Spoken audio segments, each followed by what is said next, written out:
बानो ने तुम्हारे चचा की जमीनें तुम्हारे हवाले कर दी। ये तमीज नहीं है आपको, तरीका क्या है? अंदर कैसे आए आप? सफीर के साथ बट आपको पता है मैं बिल्कुल भी इंटरेस्टेड नहीं हूँ। तुम मेरी मर्जी के खिलाफ उसकी जमीनों पर कैसे काम कर दिया? जब तक सुंबल से मिली नहीं थी मुझे से बहुत नफरत थी, लेकिन जब मिली तो मुझे उस पर बहुत तरस आया। नूर बानो की ज़मीनों पर काम कर रहा है मुराद। जैसे ही इस बात का इल्म हुआ है नूर जहाँ को, वो दूबदू मुराद के सामने आ गई हैं और खुल्लम खुल्ला अपनी नापसंदीदगी का इजहार किया है कि तुम मेरी इजाज़त के बिना अपनी बीवी की ज़मीनों पर काम नहीं कर सकते हो। जिस पर मुराद काफ़ी ज़्यादा हैरत का शिकार है, क्योंकि उसे समझ नहीं आ रही कि चचा से तो उसकी माँ की नहीं बनती थी, लेकिन नूर बानो से तो वो काफ़ी ज़्यादा मुतासिर थी और उसे प्यार करके और अपनी पसंद से बहू बनाकर लाई थी।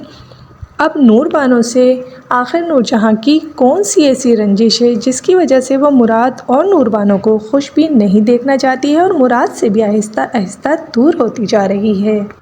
सुंबल जो अपनी सारी ज़िंदगी सफ़ीर के साथ ज़ाया करना चाहती थी, लेकिन अब सफ़ीर से डिवोर्स के बाद उसकी ज़िंदगी में भी नए रंग भरने लगे हैं और उसकी ज़िंदगी में भी अब कोई आ गया है। सफ़ीना और नूर बानो बहुत ज़्यादा खुश हैं कि आखिर सुंबल ने भी अपनी नई ज़िंदगी का नया कदम ले ही लिया है।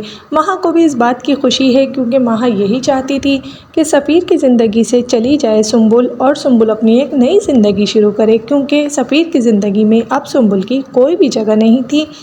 लेकिन नूरजहाँ ने सिर्फ अपनी ज़िद और अना की वजह से सुंबल की ज़िंदगी तबाह करने की पूरी कोशिश की थी, लेकिन नूर बानो और सफ़ीना की सपोर्ट की वजह से अब वो काफ़ी हद तक अपनी नई ज़िंदगी में मसरूफ़ हो चुकी है।